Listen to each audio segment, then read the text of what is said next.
नमस्कार.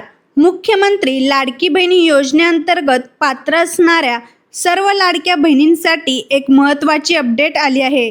हा व्हिडिओ अतिशय महत्त्वाचा असल्यामुळे शेवटपर्यंत नक्की पहा आणि अशाच महत्त्वपूर्ण व्हिडिओ पाहण्यासाठी आपल्या चॅनलला सबस्क्राईब करायला विसरू नका. मुख्यमंत्री माझी लाडकी बहीण योजनेअंतर्गत ज्या लाडक्या बहिणी पात्र आहेत आणि ज्यांनी ई-KYC केली आहे त्यांना आता दुरुस्त करण्यासाठी सरकारने नवीन तारीख जाहीर केली आहे. म्हणजे ज्या लाडक्या बहिणींची ई-KYC करताना काही चुकी झाली असेल, चुकीचा पर्याय निवडला असेल, तर आता ती दुरुस्त करण्यासाठी सरकारने नवीन संधी दिलेली आहे. मंत्रिमंडळाच्या बैठकीमध्ये सरकारच्या माध्यमातून हा मोठा निर्णय घेण्यात आलेला आहे. त्यामुळे 30 एप्रिल 2026 पर्यंत सरकारने ई-KYCची मुदत दिली आहे.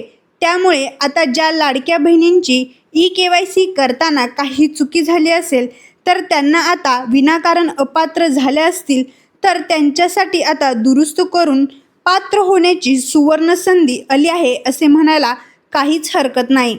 ज्या लाडक्या बहिणींच्या खात्यामध्ये पैसे येत नाही कारण चुकीच्या पद्धतीने ई-KYC केल्यामुळे त्यांना अपात्र केले गेले, त्यांनी आता ही आपली ई-KYC दुरुस्त करून घ्यायची आहे. यासाठी सरकारने 30 एप्रिलपर्यंत आपल्या सर्वांना मुदत दिलेली आहे. हे सर्वांनी लक्षात ठेवायचे आहे. आणि ज्यांनी आता नवीन ई-KYC करणार आहेत त्या लाडक्या बहिणींनी जूनपासून आपली नवीन ई-KYC करायची आहे.